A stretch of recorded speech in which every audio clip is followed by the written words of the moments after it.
Shalom tout le monde, j'espère que vous allez bien. Alors dans cette vidéo, nous allons voir le workflow avec Nushell dans la création de commandes parce que Nushell est vraiment puissant. Donc si je vous montre un exemple, je fais hey note. Je vous expliquerai aussi pourquoi j'utilise hey, hein, mais voilà, pour l'instant on regarde. Donc ici c'est une commande entièrement personnalisée que j'ai pu créer en 2.2, donc qui peut se faire assez facilement. Donc ici on s'intéresse surtout aux commandes, sous-commandes qu'on peut créer. Vous allez voir, c'est très facile de faire ça. Alors pour commencer, ce qu'on peut faire, c'est juste faire un, comme par exemple, nvim app.nu. Donc là, il n'y a rien dedans. Et on va commencer à écrire notre premier script. Notamment, bon, je pense que vous savez déjà un peu comment on fait. Hein, donc je vous recommande d'aller regarder nos vidéos sur Nushell. Hein, nous avons vraiment une série dessus. Donc je vous recommande d'aller regarder. Mais voilà, si je fais un echo, ensuite je fais un hello world. Donc maintenant, si je quitte et je fais un nu app.nu, donc je vois que je peux afficher hello world. Maintenant, regardons en termes de commandes. Si je fais app.nu et que maintenant je fais comme par exemple un def salutation, ou je vais juste mettre salut, ça va être sympa. Donc je mets les paramètres ici sous la forme d'une liste et ensuite je vais faire echo hello world. Pratique.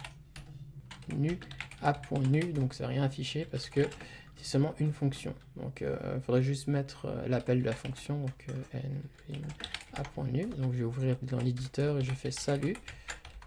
Et là, si je fais un nu app.nu à nouveau, donc ça va faire hello world. Une autre chose que je peux faire, c'est qu'en fait je peux sourcer le fichier. Donc ça se fait aussi comme dans Bash. Et donc en fait une chose va être intéressante si je fais un source app.nu. Donc vous allez voir qu'en fait, bon, il y a Hello World qui s'affiche. Maintenant, si je fais salut, vous voyez qu'en fait, Hello World apparaît. Donc en fait, c'est devenu une commande qui a été importée du fichier. Donc bon, ça, pour certains, ça ne va pas être quelque chose de très nouveau, mais nous sommes capables en fait d'importer des commandes externes. Mais en plus, ce qui est intéressant, c'est que Nushell nous donne maintenant un help par défaut. Si je fais un help, je fais salut. Donc vous voyez que ici, il crée la commande salut, avec tous les éléments qui vont directement à l'intérieur. Donc ça, c'est extrêmement beau. Bon, on voit que nous avons simplement le help directement. Donc si je fais salut help, il me crée aussi directement un help par-dessus. Hey, j'espère que vous aimez la vidéo pour l'instant. Donc n'hésitez pas à mettre un pouce bleu si vous appréciez, à pouvoir vous abonner si vous n'êtes pas encore abonné, à pouvoir partager aussi la vidéo. Donc c'est pas mal aussi si vous faites ça.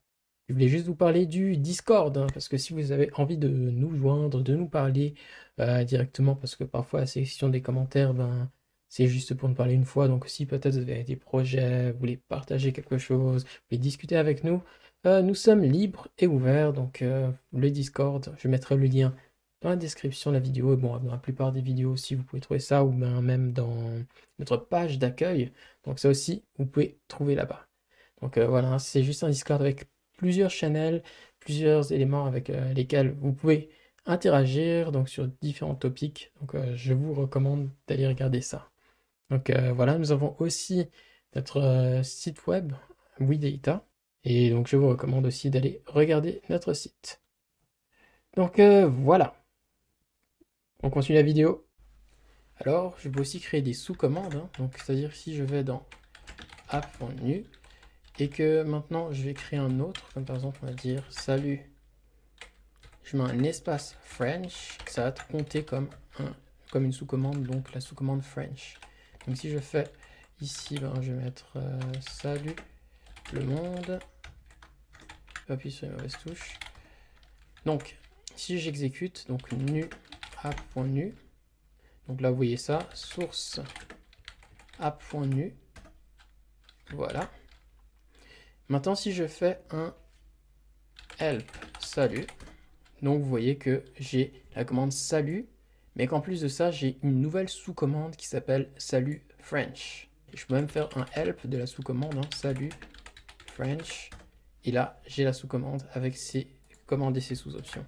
Donc vraiment, ça c'est pratique. Après, pour ajouter aussi des informations supplémentaires, je peux mettre, comme par exemple ici, un commentaire. Donc, salutation comment, notamment.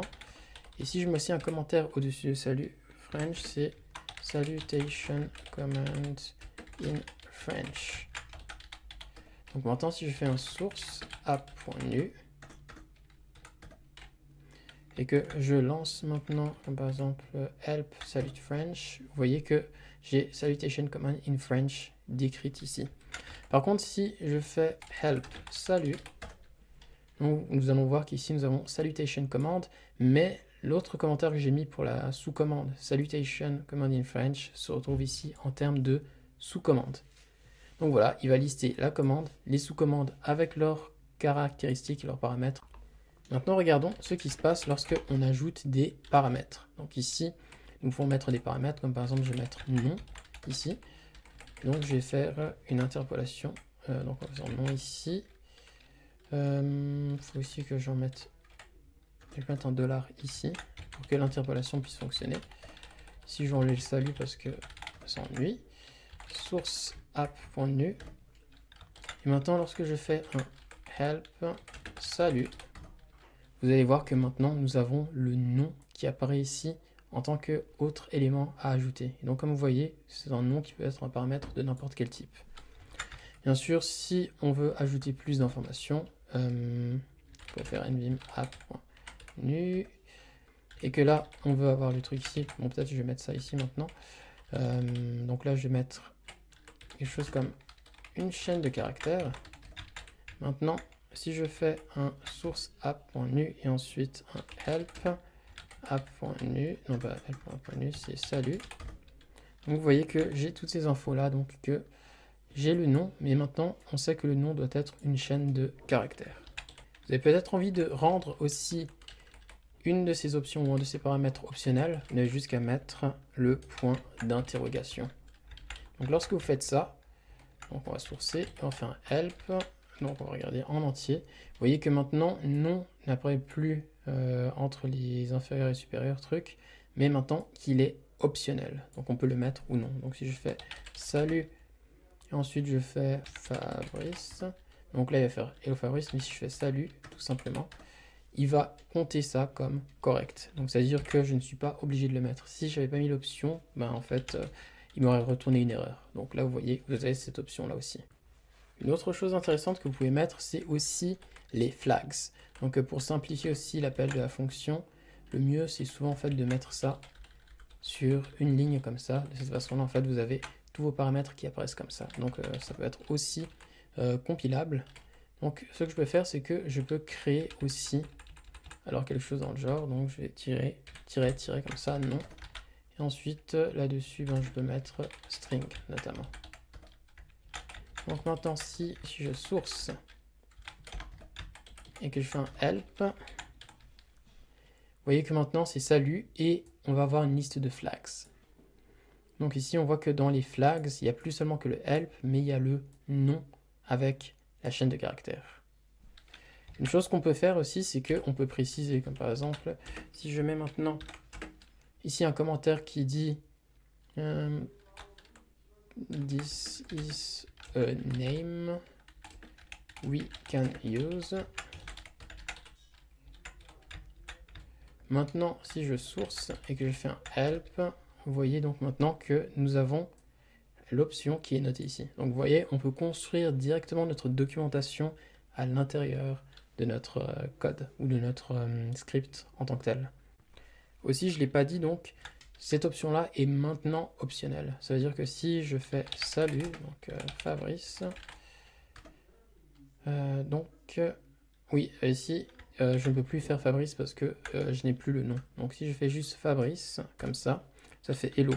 Et si je fais salut, ensuite je fais nom et non, je vais dire et Fabrice, là c'est ajouté. Donc c'est juste pour dire que c'est optionnel par défaut. Aussi, vous avez la capacité de pouvoir ajouter un diminutif. Je pense que c'est comme ça, comme par exemple là, pour un flag plus petit. Donc ici, on va sourcer le truc et on va faire un help. Et voilà. Et donc vous voyez que maintenant vous avez aussi le diminutif qui peut être utilisé. Bien sûr, après il faudra voir comment vous répartissez les trucs, hein, parce que c'est mieux de mettre ça comme ça, notamment, et attraper ça ici aussi. Voilà, normalement ça va être bon comme ça. Source, help, et voilà. Donc vous avez les options qui apparaissent comme ça. Et j'ai aussi maintenant l'option de pouvoir utiliser ça. Donc je l'ai mis dans la sous-commande salut French. J'ai mis un flag exclamation. Donc si j'en mets le flag exclamation sans rien, ben, ça va compter comme un flag binaire. Il faut faire attention si vous mettez boolean ici.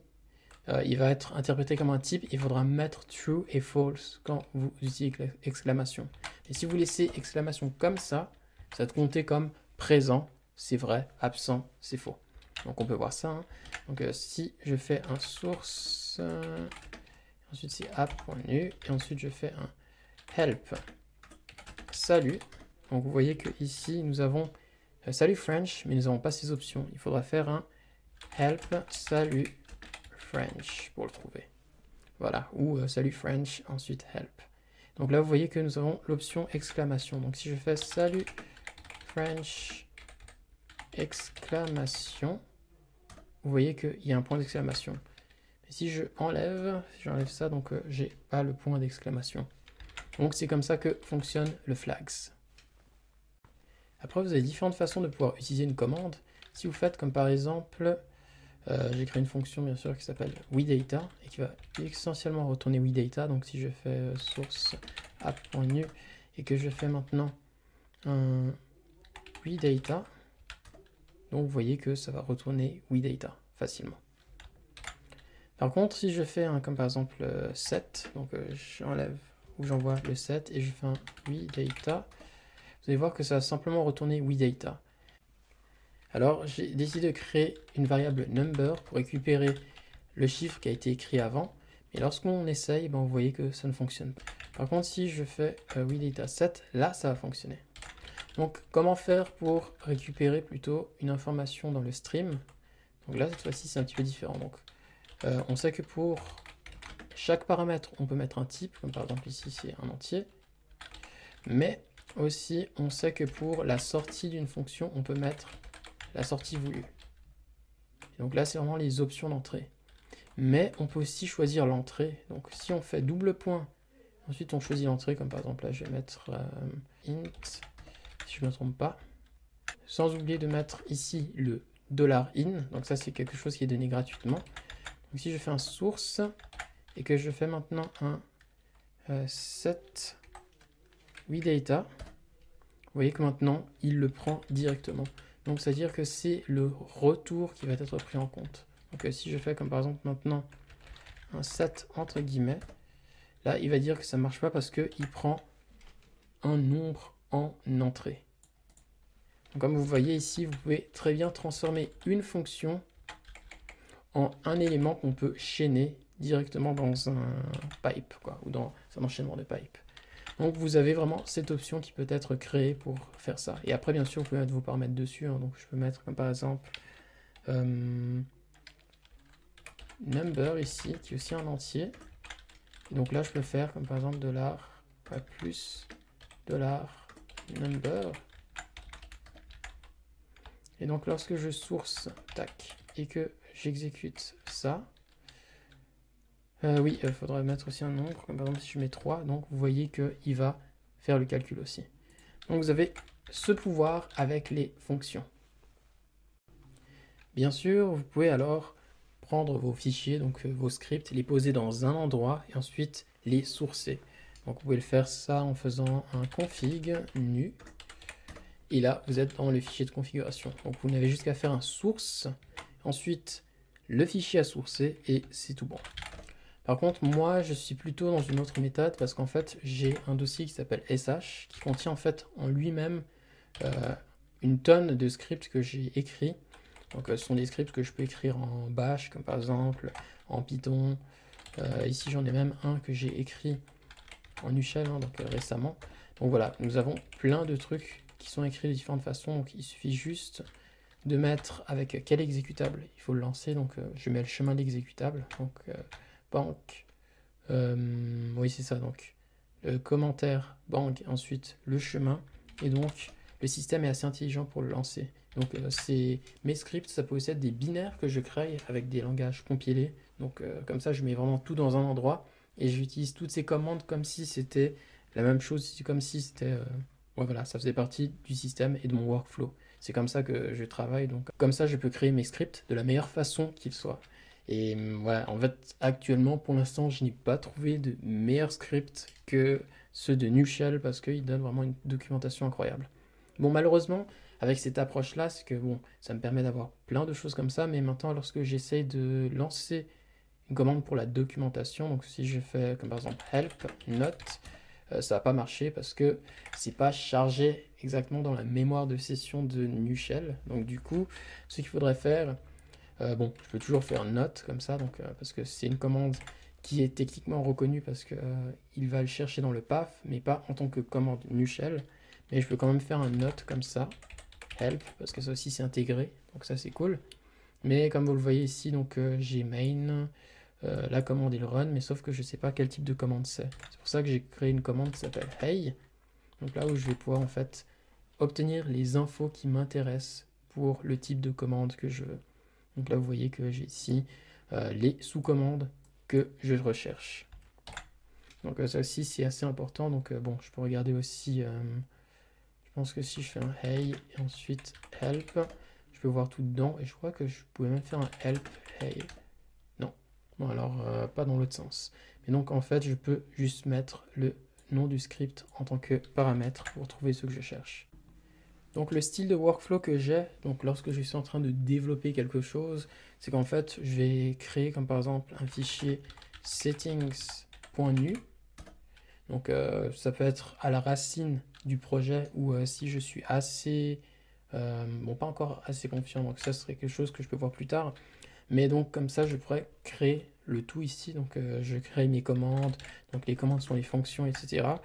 Et ensuite après, je n'aurai juste qu'à le loader en faisant un source. D'ailleurs je pourrais même faire peut-être une commande set ou settings qui permettrait en fait de chercher s'il y a un fichier settings à l'intérieur du projet, et ensuite exporter directement les commandes.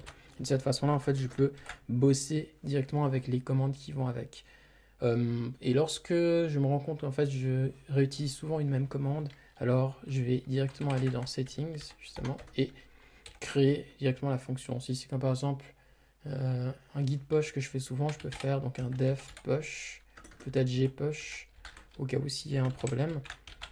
Et ensuite, commencer à écrire mon truc, comme par exemple git push, et peut-être que ça pourrait être intéressant de faire un git add point, parce que j'ajoute toujours tout. Ensuite, git commit, ensuite -m, ensuite le message, nanana, et ensuite git push. Et donc, comme par exemple, je pourrais mettre l'option message si je veux préciser le message, comme par exemple, là, comme on l'a vu, je peux préciser comme ça directement. Comme ça, je peux mettre message en mode string. Et ensuite, à l'intérieur, je vais pouvoir mettre, comme par exemple, l'interpolation message ici. Et donc, je regarde if message, machin chose. Et ensuite, comme ça, je peux envoyer mes messages. Donc, comme ça, je peux importer ça dedans. Et lorsque je me rends compte que c'est une commande que j'utilise très souvent, en fait, dans mon système en question, donc alors... donc je pourrais créer une commande à part entière et l'envoyer directement dans mon SH pour qu'il soit mis dedans. Mais vous pouvez aussi, comme par exemple, créer un fichier à part entière et le poser dans un endroit qui va être sourcé aussi. Donc vous avez aussi cette option qui va avec. Juste à noter que si vous faites comme moi et vous le mettez en fait dans un endroit comme ça, il va falloir plutôt nommer l'élément. Bon, j'écris pas mal de scripts, mais voilà. Faudra plutôt le nommer main. Comme ça, c'est plus facile à interpréter. Donc, vous mettrez le vrai nom de la commande dans le nom du fichier, ou sinon, vous utilisez main en tant que tel. Donc voilà, c'était mon workflow pour travailler avec Nushell, créer et inventer mes propres commandes. Donc c'est vraiment quelque chose que je vous recommande de faire. Créez vos propres commandes. Buildez vos propres commandes. Faites en sorte à ce que votre système soit le plus agréable possible à utiliser. Et je trouve que Nushell est vraiment incroyable parce qu'il pousse vraiment la construction des commandes à un autre niveau. Je me souviens que j'écrivais mes commandes avec Bash. Et puis à partir de là, j'essayais de pouvoir trouver les informations qui vont dedans, mais ça va pas avec le help, etc.